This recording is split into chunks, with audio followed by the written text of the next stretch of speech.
Om Tvameva Mata Cha Pita Tvameva Tvameva Bandhuscha Sakha Tvameva Tvameva Vidyang Dravinam Tvameva Tvameva Sarvam Mama Deva Deva.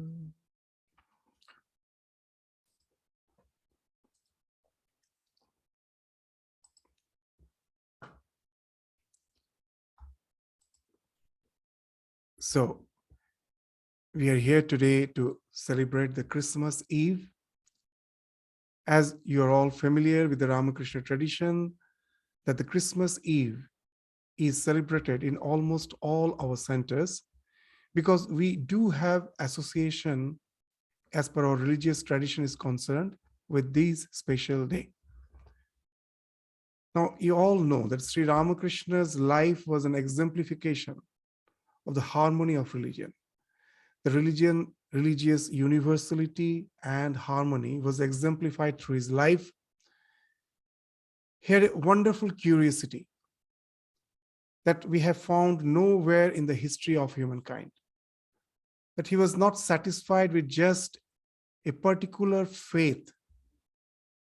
For most of us, religion means just to have faith in a particular belief system. And there it ends. He started with a faith in a particular belief system. That's true. But it never ended just in mere faith. For him, the burning question was that is God a mere make-believe? Is it just a mere image made of stone? Or is God something who is a living presence? And for that, that's the quest which led him to the tremendous spiritual yearning to realize the God in his life. And we find that his spiritual journey started with that yearning. But that yearning took him to the realization, but he was not satisfied with that. He had that unique curiosity to see God, to realize the same divine principle through all the various faiths.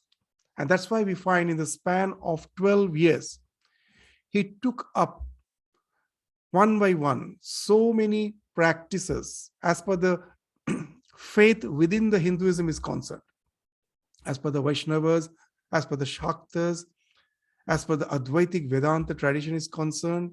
So one by one, we find that he has practiced all of them, and his tremendous yearning took him to the realization in short time. That's why very nicely in a small couplet, Rabindranath Tagore has indicated the life of Ramakrishna that Bohu Sadhoker Bohu Sadhonar Dhara Dhyane Tomar Milito Hoyeche Tara. That in his meditation, the entire gamut of the spiritual history has as if conglomerated. So that's a wonderful life. We say Ramakrishna is Avatara Varishtha, he's not only the divine incarnation, he's a special divine incarnation, one of the supreme divine incarnation. Why we say? Because even in the modern life, you will find as per the biology is concerned, the theory of evolution, that there are many ways to say that the humans are the most evolved. There are many ways. One of the theory that the human is most evolved is the recapitulation theory. What it says that ontogeny repeats phylogeny. It's a theory of recapitulation. What it means, the successors, the successive generations, when they take birth, it's not that they just take birth as an evolved creature. As in the process of taking birth, in the few months when they are in the mother's womb, you will find a wonderful thing. They actually traverse the entire process of evolution. as a human being, a human child, in 9 months, take the form of a human child in the mother's womb. And in that 9 months, what the child has done is something amazing. It started from a single cellular organism. It was just a single cell. From that, it started evolving. If you study the embryology, you will find a wonderful thing. At certain stage, we were like the amphibians. We had tails. We were then like the fish. Our heart was 2-chambered, then it became 3-chambered. At last, it became 4-chambered. We had something like fins, which got converted into lungs. So entire process of evolution was traversed in that 9 months. Very interesting. In nature, it took millions of years to evolve from a single cell to the human being. Why we are evolved? If you study the embryology, you will find in 9 months, the entire process of evolution has been, in an accelerated way, has been traversed, which in nature took millions of years. So Ramakrishna is Avatar of Varishta. It's not just like a fanatic we say it. If you see his life in 12 years, the same way he is that ontogeny repeats the phylogeny. He is traversing the spiritual journey of the entire humanity in an extremely fast pace because of his tremendous yearning in just 12 years. And when he have practiced all the various streams in Hinduism, his curiosity just took him even beyond the purview of the Hindu religion. He practiced Christianity, he practiced Islam. Not only practiced, it took him to the realization. For us, we try to embrace God. If you read the life of Ramakrishna, a wonderful thing you will find. He was so open, the ego factor was not there at all. Oh God, please show me the way you are. That was his approach. That we approach the divinity with all the sorts of dogmas and doctrines we hold on to it. He was a simple person. That please show me the way the Christians worship and just the way the Christians try to relate to the divinity. And when that desire came in 1874, we find that Sri Ramakrishna, after practicing all the various folds of Hindu religion, at last, in 1874, it's almost the end of the 12 years, he had that yearning to practice the way the Christians practice their religion. So his interest in Christianity grew. And that's the time we find, as you know, Ramakrishna didn't, though he knew to read, but as he grew older, that because as he was not having the habit of reading, he almost lost the practice of reading. So it was Shambhu Charan Mallik, an associate of Ramakrishna. I won't say devotee. He was, though devoted to him, but not in the sense, in the conventional sense, he was not a devotee. He used to visit Ramakrishna, and he, seeing Ramakrishna's interest in Christianity, started reading Bible to him. And that's when we find Ramakrishna's desire to practice Christianity the way the Christian practice grew. He used to occasionally visit Jadu Mallik's house, which was outside the Dakshineshwar temple premises. When this study of the Bible was going on one such day, he visited Jadunath Mallik's place, and there was no one. The parlor was opened for him. He went and sat there waiting for Jadunath Mallik. And then suddenly he saw in the wall the picture of infant Jesus with the Madonna. And this is the wonderful thing in life of Ramakrishna. The photo, this ordinary picture was no more a picture to him. It suddenly became lively. It because just as if that the Madonna and the infant Jesus were a living presence there. And he was overwhelmed with that sense of that living presence of Jesus and the Madonna, infant Jesus and the Madonna. In Hinduism, in the Vishishtadvaitavada, Ramanujacharya has a wonderful concept that God is everywhere, but he manifests specially in the deities. So here in this Ramakrishna's visualizing the living Madonna and the living Christ in the picture speaks of that concept of the special manifestation of the divinity on the deity. That's the concept of Archavataram. When the devotees, Archana means to worship, when they worship the deity, thinking of the deity to be the living presence, is the deity manifests specially through that through that image. He manifests. And here in the life of Ramakrishna, we find that as if God is manifesting in the form of infant Jesus and Madonna in the life of Ramakrishna, we see it's a living demonstration of the fact of Archavataram. And for the few days, Ramakrishna had the vision of the Christian priests, and they're offering incense and light before the image of Jesus in the church.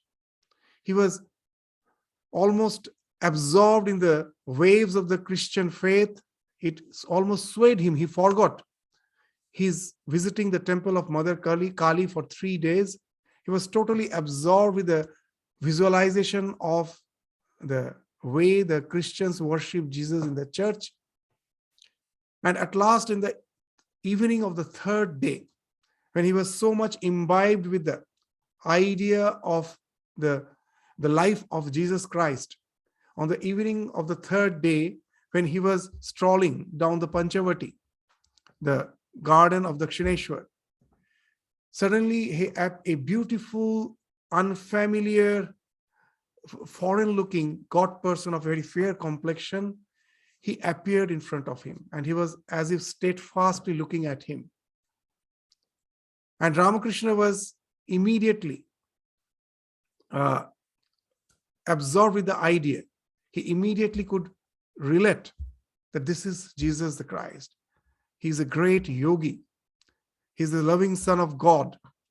He's one with his Father, who gave his heart's blood. And he went through endless suffering, torture, all for the emancipation of the humankind. He took the burden on his shoulder. And when this overwhelming devotion grew in him, he found that Jesus is approaching him. He approached, that the figure approached, and it merged in the person of Ramakrishna. It got immersed in Ramakrishna. And that way, Ramakrishna is exemplifying the divinity of Christ through his life. Throughout his life, we find he had a reverence for Jesus Christ. He considered him to be an incarnation of the divine. The only difference, the way in which we revere Jesus from the Christians, is that the Christians believe that Jesus is the only Son of God, whereas we believe that God, we cannot limit God or his manifestation in just one personality. Throughout the ages, whenever he feels that the humankind is in need of the help of the divine, is a God who descends in various forms, in various countries, in various forms, through various culture. As there is a wonderful song, Har desh mein tu, har vesh mein tu, tera naam anek tu ek hi hai. In every country you are, in so many attires you may be,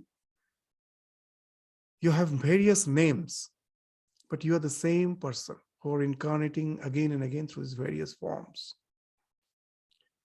Sometimes we don't realize this, that all the basic forms of religion ends up in fanaticism when we say this and this personality is the only prophet or is the only Son of God.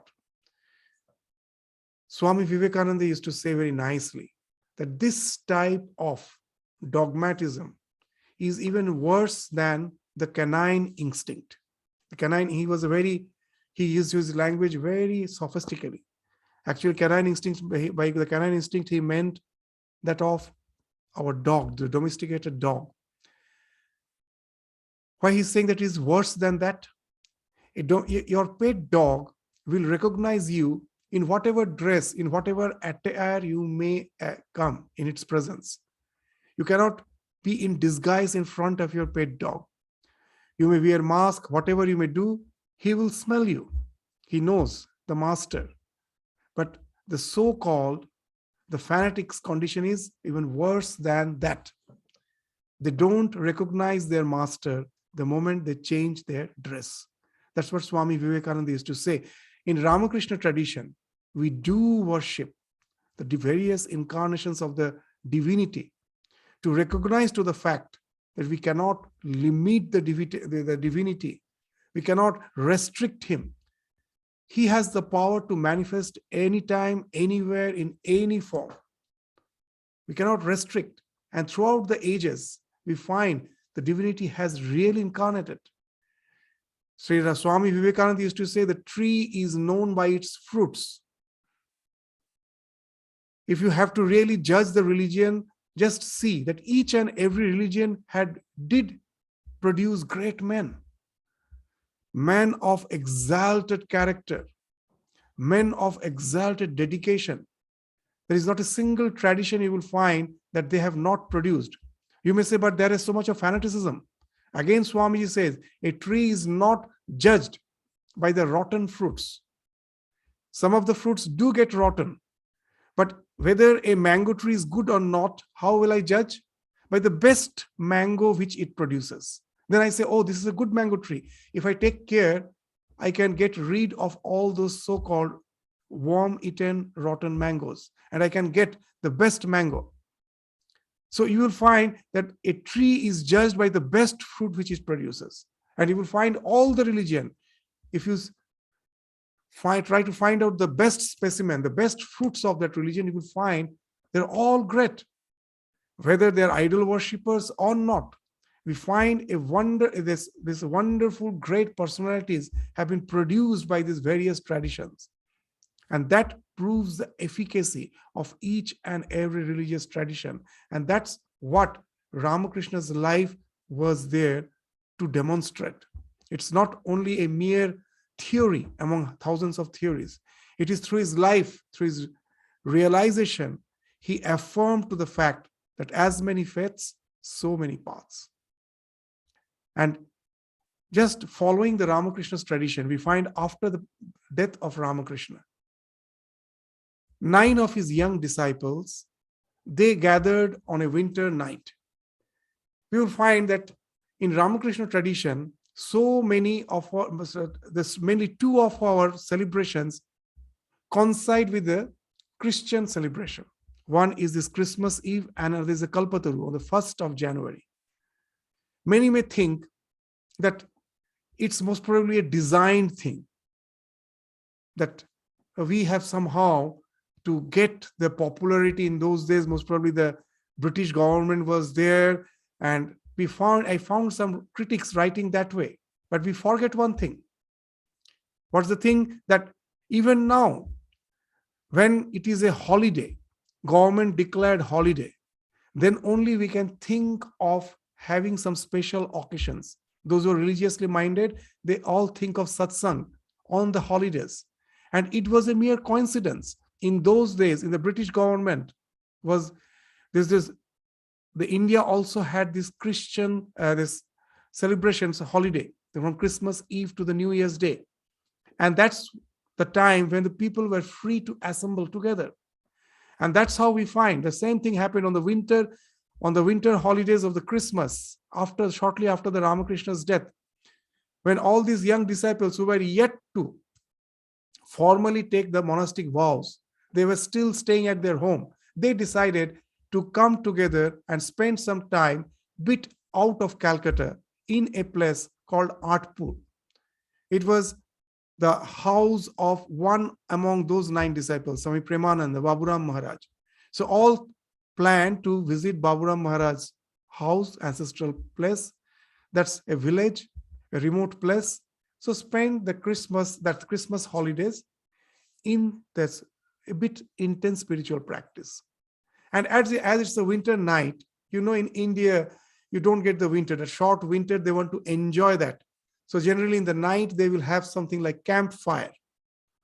After all, these young disciples were all disciples of Ramakrishna. What they will discuss? Not worldly things. They do have campfire, but they make that occasion to discuss something spiritual. And by the way, just accidentally, the topic of Jesus came in their discussion. And Narendranath, the future Vivekananda, he started giving a wonderful deliberation on the renunciation of Christ.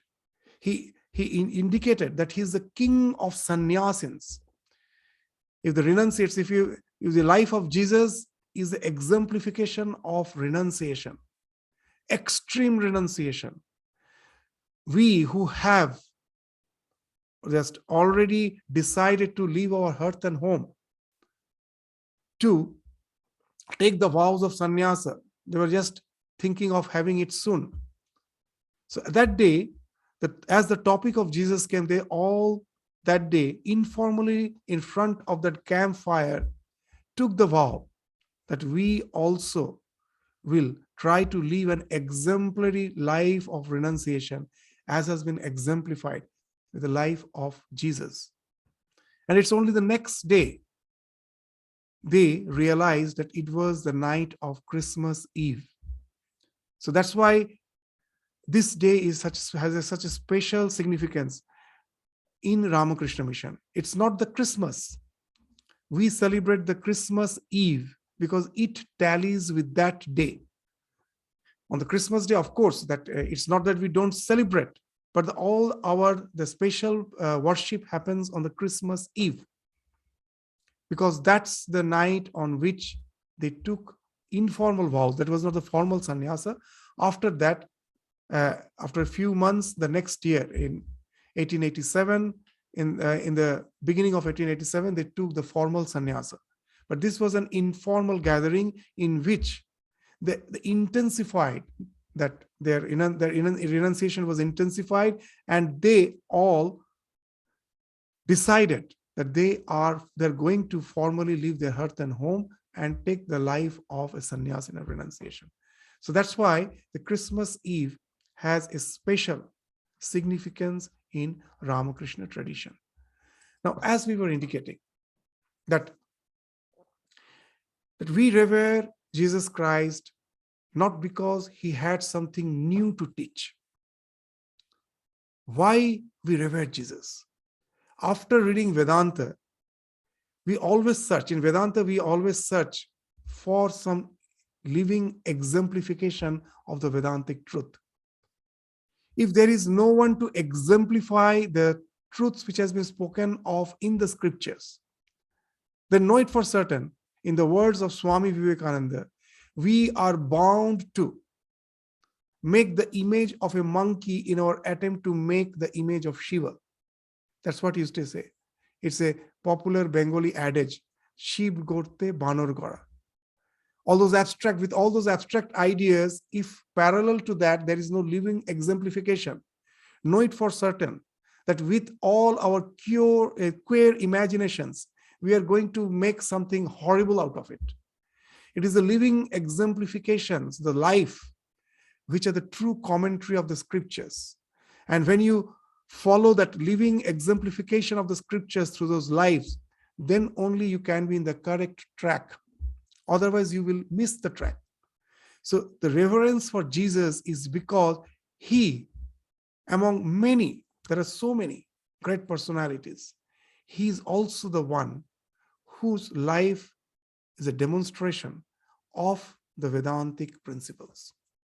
And that's why when we read the life of Jesus, it's not those miracles which really inspires us. What inspires us is something even in the Christian world we find is not given that importance. The Sermon of the Mount. The entire Christianity is depending on the crucifixion, that last moment, that gives the passion, tremendous passion, that in the sacrificing his life, the entire Christianity revolves around that believe in him can liberate you. But we forget that when he was alive, he do teach his disciples specially something which was not meant for the general mass. Seeing Jesus curing all, doing some miracles, there was throngs of people coming from Galilee, from Jerusalem, from Judea, from beyond the Jordan. So all the mass was following him. But Jesus noticed that among that mass, a few were there who were not just for the miracle mongering, just to have certain miracle in their life. For most of us, religion, as Swami Vivekananda used to say, religion is what? It's sheer materialism, where God is the means, world is the end. We want this world. God is just the mean. By praying to God, he will do some miracle. He will cure us. He will give us long life. He will give us wealth. And that's why we have made God the means. World is the end. This world is the be-all and end-all of our existence. And that mass who was following him, Jesus in no time realized they were of that category. But among them, there were a few, a dozen of them, who, as Jesus will say later, they're the salt of the earth. The salt of the earth, what it actually means? That as a human being, we have certain uniqueness. What's that uniqueness? No other creatures can think of God. We are the only creature who can think of God, think of our spiritual dimension of our existence. That proves that we are the salt of the earth. And that's why Jesus says that if the salt loses its taste, then what remains? So that if being a human being, if we are not aware of that spiritual dimension of our existence, what's the use of the human birth? That has no value. So he found that a few salt of the earth are there among those. And his message, the special message is for them. That's the treasure. In the entire Bible, that's the treasure, the Sermon of the Mount. He chooses them, segregates them from the mass, and takes them aloof on the mountain. And that's the portion of the Bible which we all know, that famous, the Sermon of the Mount. And that also the beginning, the opening phrases are still more special. They're the Beatitudes. So today we will just go through those Beatitudes and try to relate to the words of Jesus from our Vedantic standpoint. And we find that what unique message he is giving in a plain and simple language, but it is extremely profound. So it is only for those who are spiritually ready, for whom God is just not the means, God is also the end. For them, God is no world is not the end. God is the means, God is the end. They want to hold on to God to realize God. So for them, we find that he is taking them aloof from the crowd to give the special treasures he wants to deliver to them. That's the gift that for the entire humankind, which he passes through those 12 disciples. So what are those Beatitudes? And from the Vedantic standpoint, how we relate to those Beatitudes? In a short, we will try to just discuss today and find out and that try to realize that why we revere Jesus for the special words. Blessed are the pure in spirit, for theirs is the kingdom of heaven. First is that I think, the first is that blessed are the meek, for they shall inherit the earth. Blessed are the, there are so many. Let me just come one by one. First is the blessed are the poor in spirit, for theirs is the kingdom in heaven. What that poor, the poverty speaks of? It speaks of many, even we find that sometimes these commentaries can be quite complex. It leads to a lot of theological discussion. But from the Vedantic standpoint, this one is poor in spirit speaks of humility. In Vedanta, they speak of approaching the Guru with Shraddha. That the spiritual truths which the one who has realized when he's speaking, maybe it's not up to my intellectual understanding, but I have to be humble. I have to be poor in spirit in that sense. With Shraddha, I have to approach. What Shraddha means? Faith in the words of Guru, faith in the words of scripture. What actually it means? If when I am diseased, I go to the doctor. I know know nothing of the medical science. The doctor diagnoses me and prescribes a medicine. I have faith. That why I have faith in the doctor? Because he has studied the medical science. I have faith in the medical science. It is a well-researched body. And this is the person who represents that. He has studied through it well. So though I don't have the knowledge of it, with humility I have approached him. I have faith in him that he is, whatever he prescribes is good for me. And with that humbleness, I resort to the prescription and get cured. So this similar humility is required when I am really yearning for religion. The one who is a realized soul, I have to approach him with that humility. And at the same time, with that Shraddha, with that respect. Just the way if a small child says that in school, when you say that certain theorem, the Einstein's theorem, I cannot prove it to the child. I can just say that you just take it as a working principle. When you go to the higher class, you will understand. So first he has to resort through faith to all those teachings. Similarly, in spiritual journey, we have to be humble to resort to all those teachings, to Shraddha through faith. That has been spoken of, that once you have that Shraddha, then comes this Sravana, Manana, Nididhyasana. You hear. After hearing, I don't doubt. I humbly accept the fact that there is a lack in my understanding. What he says is authentic. He is a realized soul. So what he says is authentic. Let me try to cogitate upon his words. Through my spiritual journey, gradually those ideas become more and more clear. And then I develop an intellectual conviction.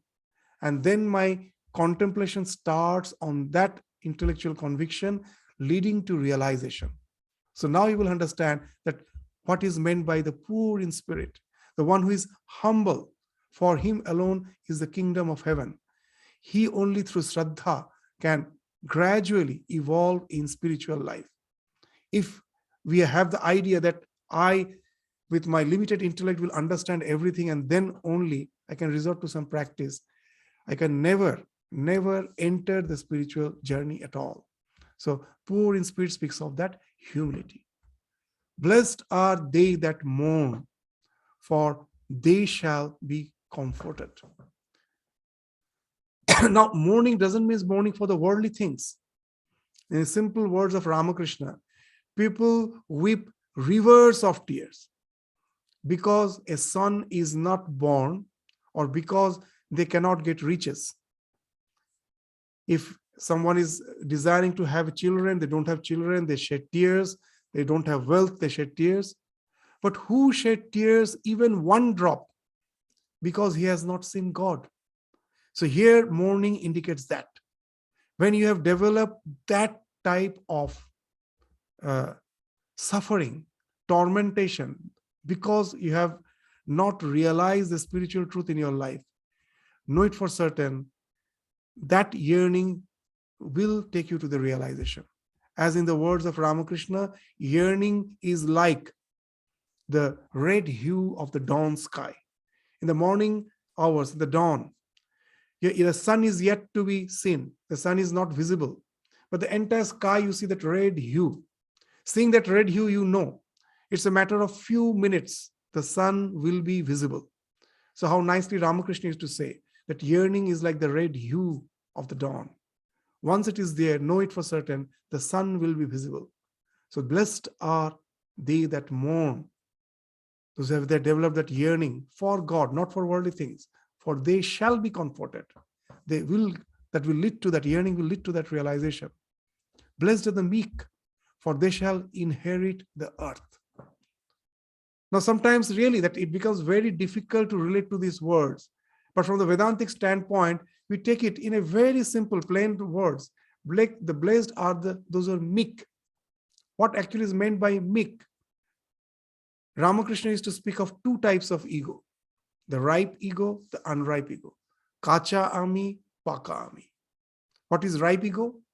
The ego which is still there, but that ego is a bit different from others. With that ego, with our life, I have realized nothing is mine. Everything is God's. It is He who has given me. It is who is going to take away. So my house, my wealth, everything is God's. Nothing is mine. That is ripe ego. When you say this is my everything, my house, my property, my son, my wealth, that is kachami.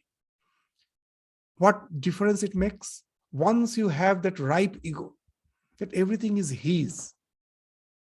He has given me, it is He who is going to take away. From that, a sense of detachment comes. You won't be just clinging to the things of the world. That will bring you detachment. And that detachment alone speaks of really enjoying the wealth. To give an example, Swami Vivekananda used to give a wonderful example. Suppose there's some auction is going on, auction of a painting is going on. And now there are some rich person who are willing to buy that painting. So now all are busy there with the bidings, the rising of the bidding. The buyer, the seller, all are busy with how the price is rising up. And there's an onlooker who he's not there to buy that painting. He's just there as an onlooker. He, in the process, is in no way interested in the bidding, what's going on. He's enjoying the picture. So who enjoys the picture? Neither the buyer nor the seller. The one who is a detached onlooker. So that's an example Swami Vivekananda is giving. In this life, the more we are detached, the more we enjoy. Take a kindergarten. For the first time, or a child care, you are taking your child to the child care center. It cries because it is a new environment for the child. It is so much attached to his parents. He doesn't want to stay there. After a few days, you will find just the opposite thing. The child has developed friends. Now, at the end of the day, when you go to take the child, it cries. It doesn't want. It wants to stay with the friends and continue with his games. Still, after a few more days, most probably after a month, now the child stops crying. Neither he cries when you are dropping him, nor when you are going to take him back home. Why the crying has stopped? Because he has developed detachment. What's the detachment? He have realized that this place is not something permanent. It's a temporary place. Morning, my father will drop. In the evening, he will take me back home. My home is the permanent place. This is a temporary place. That doesn't mean that as it is temporary, so I will be sitting in a corner, not relating with all. I am relating with all, playing, having fun. But in my mind, I have developed that idea, it is a temporary place. So there is no suffering anymore. When in the morning, my father drop, I'm happy. When he's coming to take me back, I'm ready. So in a few days, I have learned that this is a temporary place, which is not permanent. That has given me a sense of detachment. And now I can really enjoy. The child starts enjoying that place when he has developed that sense of temporary, that this is something ephemeral, this is something temporary. So similarly, in those who inherits the earth, the meek, the one who doesn't have the sense of possession, who knows God is the one who possesses everything. I am just the caretaker, just the treasurer for the time being. And that gives a sense of detachment. And that with that alone, you can really enjoy the world. Tena tyaktena bhunjita magridha kasya siddhanam. The same idea we find in the Isha Upanishad. That save yourself through renunciation. Enjoy through renunciation. That how to enjoy through renunciation? By being meek. So these are the wonderful words of Jesus. In the Beatitudes, we find how simply, the simple truths in a profound way he's speaking of. Then what he's speaking? Blessed are they which do hunger and thirst after righteousness, for they shall be filled. Again, the righteousness doesn't mean here the just following a few moral laws and these moral rules. It's not mere moral education. Thirst for righteousness means thirst for God, hunger for God. Why we say that? Because they shall be fulfilled. That's the thing. Just mere moral education doesn't give any sense of fulfillment. It just changes our behavior. It in no way gives fulfillment. Fulfillment comes when you have the awareness of the spiritual dimension of existence, and from that, you aspire to attune to that spiritual dimension of existence, and you find your passion for being adhering to the spiritual dimension of existence have started changing your life spontaneously. At every moment, you won't have to decide the do's and don'ts.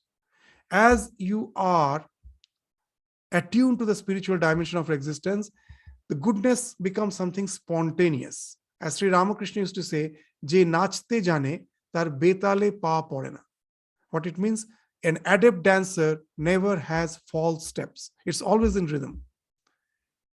That when you are learning, as a learner, as a novice, at every step he or she has to be very careful. It should be in the rhythm. Now and then there will be a false step. But once you have learned, you may be talking to someone, the music is playing, unconsciously you will find that your steps are always in rhythm. So that your dancing has become something spontaneous. So that way the one who is righteous because of the hunger of God, for them the goodness is spontaneous.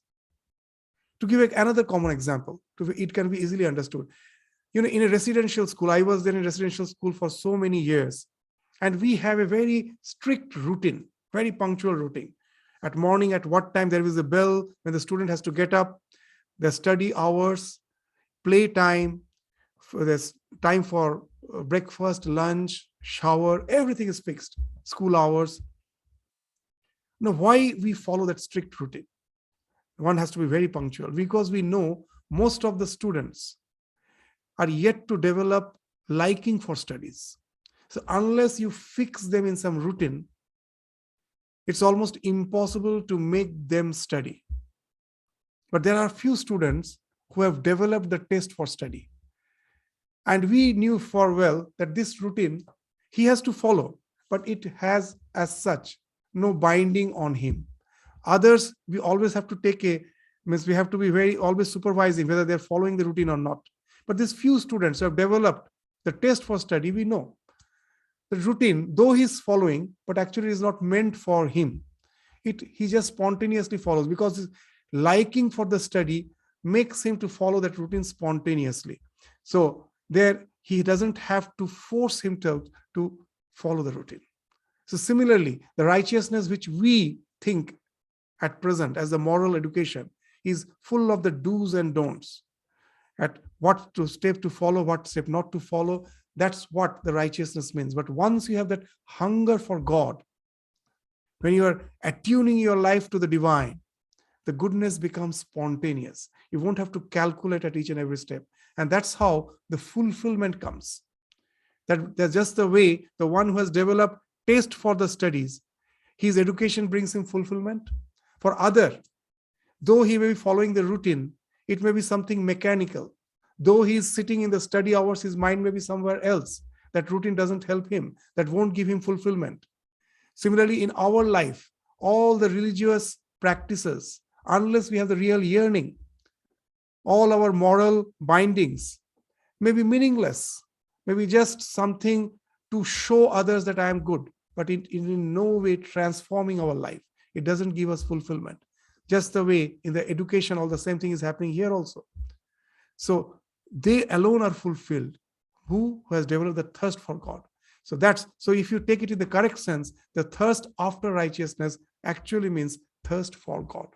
So that's why he has taken the few 12 who have already developed that yearning out of the mass to give this highest teachings. Blessed are the merciful, for they shall obtain mercy. Even in Yoga Sutra, we say that when you see happiness in others, try to relate through friendship. If you see someone dejected, someone is going through some is having sorrows in their life, going through some dejection, be compassionate towards them. What actually speaks of? Most of us sometimes, if it is not by near and dear ones, we do just the opposite. When I see the prosperity of others, I feel jealous. When I see my enemy is suffering, I feel happy. And at last, whom I am harming? Is the other person I'm harming? No. I am harming myself. I am creating a turbulence in my mind. That's why Jesus says that if you have to offer something in the altar to the divine, and if you have some quarrel with your brother, first go and resolve that quarrel. With a disturbed mind, you can never offer. The offering will not be accepted. So first resolve, first make the mind calm. That has been spoken of as the Brahma Vihara in the Yoga Sutra. First, those external behavior is very important. You have to be merciful. Then only you can obtain mercy. Then only with that calm mind, you can think of your spiritual journey. Then only the divine grace can fall upon you. Otherwise, it will be of no avail. So blessed are the merciful, for they shall obtain mercy. Blessed are the pure in heart, for they shall see God. There are so many. We will not proceed for all the Beatitudes. With this, I will just end today's discussion. Blessed are the pure in heart, for they shall see God. Swami Vivekananda used to say that if all the religions becomes obsolete, somehow we forget about all the religions, the human civilization forgets about them. And if just this one sentence remains, he says that is sufficient to again bring back all the religions. This purity from Bahuvritti to Ekavritti. That's what purity speaks of. Our mind is a monkey mind, having thousands of thoughts. To bring it to one thought, the thought of God, Ishtavritti, that speaks of purity. That can lead you to Samadhi. That can lead you to the ultimate spiritual realization. So that's why, blessed are the pure in heart. Those who have tried to streamline their mind, that speaks of the purity. That from the vagaries of thoughts to the thought of the God, from Bahuvritti to Ishtavritti. How it leads to Samadhi, it's a very big topic in a simple way to understand with a rational mind. In this world, you will find everything is a flow. Sansar, this world is called Sansar. Samsarate is iti samsara. Here everything is flowing. Why if there's a flow? Because there's a polarity. Water flows when there's a difference in level. From higher level to lower level, water flows. Electricity, when there's a potential difference. If the potential, both the ends have same potential, there is no flow of electricity. If the heights are same, water won't flow. It's the polarity which speaks of flow. Why the mind is mind, constantly jumping from, as it is constantly jumping from thought to thought. How to go beyond the mind? When this jumping from thought to thought can be stopped. If you have one thought, the polarity is resolved, the mind will go beyond thought. And once the mind falls off, that is the mind which is not allowing us to relate to our real spiritual dimension. The moment, just for a small fragment of time, if I can go beyond the mind, immediately it can take me to the realization. And that's what Jesus is saying, blessed are the pure in heart, for they shall see God. You go beyond the mind, from Bahuvritti to Ishtavritti, leading you to that no mind state, where you have the flash of the real self, which we are, which is one with God. Blessed are the pure peacemakers, for they shall be called the children of God. The peacemakers, they are the children of God. Why? Again, in a simple way, in Bhagavatam it is mentioned that how it's only when you can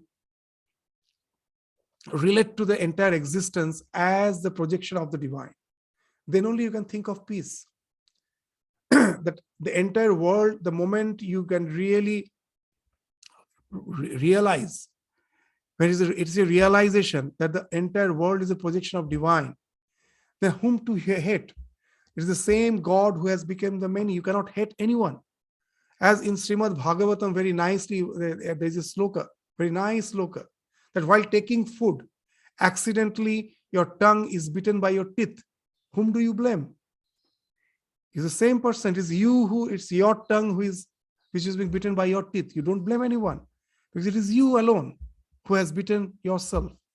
So if it is God alone who has become the creation, if nothing is apart from the divine, then how can there be the question of violence, hatred? This cannot be there. I cannot hate others. I cannot be violent to others. So blessed are the peacemakers, for they shall be called the children of God. Actually, just in the opposite way, the real children of God are bound to be the peacemakers because they know the entire creation is God and God alone. So there is no question of you and me, and they're bound to be the peacemakers. They are bound to be the peacemakers. Blessed are they which are persecuted for righteousness' sake, for theirs is the kingdom of heaven. So with this we will conclude that, as Sri Ramakrishna used to say, जब हाथी चले बाजार में तब कुत्ता भोके हजार, साधु का दुर्भाव नहीं जब निंदे संसार. In spiritual life, you have to be bold. The world may oppose you. Know it for certain. It is a journey of the alone to the alone. You cannot think that I will take my friends, my relatives along with me in my spiritual journey. As Tulsidas used to say very nicely, how wonderful this world is. You go to a village, the one who is selling wine, alcohol, the spirit, he sits in his own house. The entire village comes to him to buy that alcohol, which in no way is going to nourish you. It intoxicates you. And the milkmaid, the nourishing milk, that poor fellow has to go from door to door to sell the milk. So that's what Tulsidas is saying, that the one who is selling the milk, the thing which is a good essential for our health, that he has to go from door to door. The one who is selling the alcohols, he just sits. People come to him. That's the way of the world. So you never can think that you will have the throng with you, with a great crowd with you in your journey to the spiritual journey, in your journey to a spiritual evolution. It's never. It's the journey of the alone to the alone. If you find that there is a huge crowd, know it for certain, somewhere you have compromised. In the name of religion, you are giving importance to glamour, wealth, or something else. Then, of course, you will get, in the name of religion, a lot of throng. Why that mass was coming after Jesus? Because of the miracle, not because of the Sermon of the Mount. They would have never approached him the moment they would heard these words of renunciation. In the life of Jesus, it is mentioned, a rich person, a rich young man wanted to follow him. Jesus told, sell your property, everything, and distribute it to the poor and follow me. He was disheartened. He left. He thought of some comfortable religion. That's what Swamiji used to say, that there cannot be any comfortable religion. The religion cannot be comfortable. So that's why blessed are they which are persecuted for righteousness' sake, for theirs is the kingdom of heaven. So when the elephant is passing through the marketplace, the dogs will be shouting at it. The elephant doesn't care for it.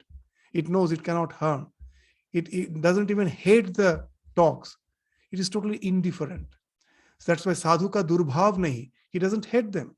He knows they cannot in any way affect me. As Gautam Buddha used to say nicely, when someone came and told Buddha that such and such person is censoring you, Buddha never answered. And then when he was insisting, Buddha's reply was wonderful. That's okay, suppose I give you something as a gift and you don't accept it. Whom does it belong? And that person replied, of course it belongs to you. It is you who are giving me. I don't accept. It remains. So what that person is giving me, I don't accept. He's giving me all those abuses. I don't accept. So whom does it belong? Still the person was insisting, but he is speaking all sorts of nonsense. Now Buddha felt that he has to be given some more tangible example. And now what Buddha is saying is very, very wonderful. Try spitting on the sky where the spit falls. It will fall on your face only. So that's the idea, that it's not that you have to hate them, be indifferent. It won't touch you. Go in your path, what you have chosen. Know it for certain that the world is not going to follow you. That's why Ramakrishna used to say, Lajja, Ghrina, Bhoy, Teen Thakte Noy. If you're feeling ashamed that if I take the name of God, what the world will think of me, then for you religion is not. If you're having krina, that I take the name of God and all people are after me, constantly criticizing me, then also religion is not for you. Don't hate them. Neither be ashamed of God, neither hate those who are not following you. And boy, if someone just what you say scares you, someone comes and just bullies you by saying that if you practice religion, I'm going to harm you. Don't be afraid of that person. Be bold. So lajja, ghrina, bhoy tin thakte na. So be ready to be persecuted for the sake of righteousness for God, because that's the only thing which is needed in life. So that's the message of Jesus we relate to. That yes, that's the Vedantic truth he's speaking of. And that's why we revere him.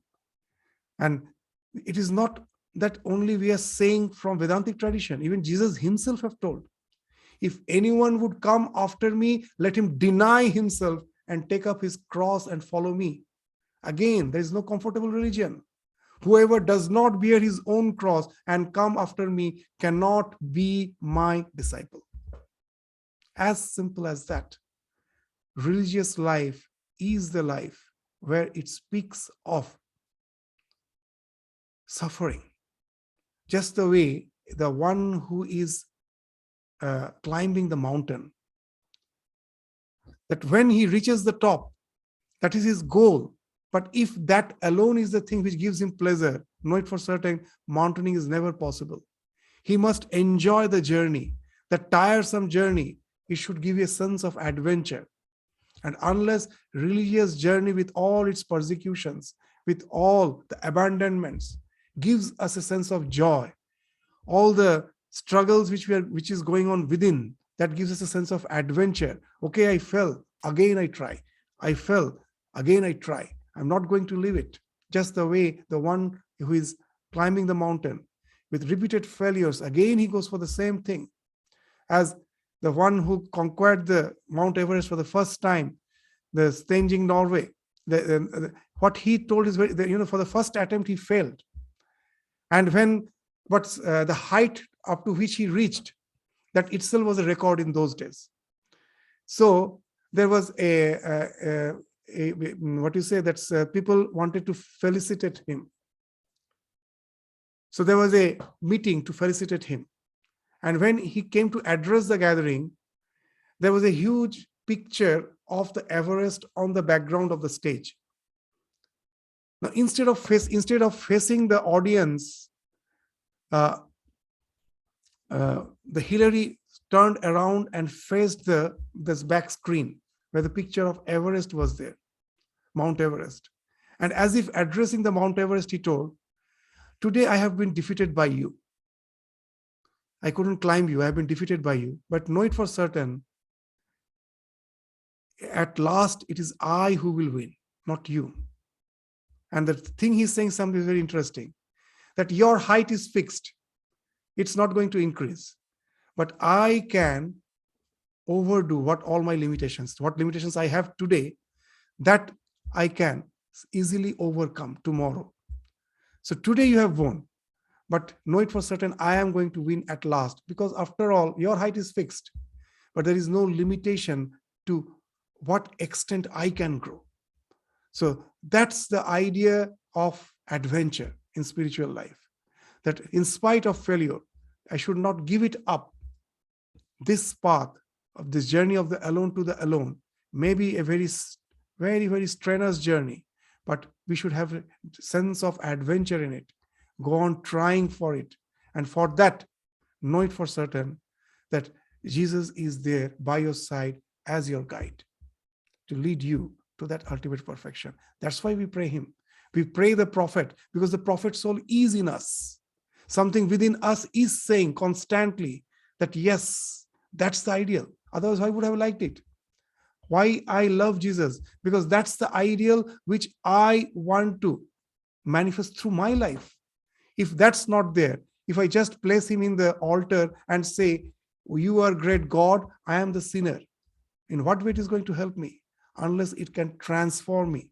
So it is the transformative power of the divine incarnations, of whom Jesus is also one, that we pray so that they can be the pole star in our life. So with this, we stop our discussion today. Thank you all. Namaskar.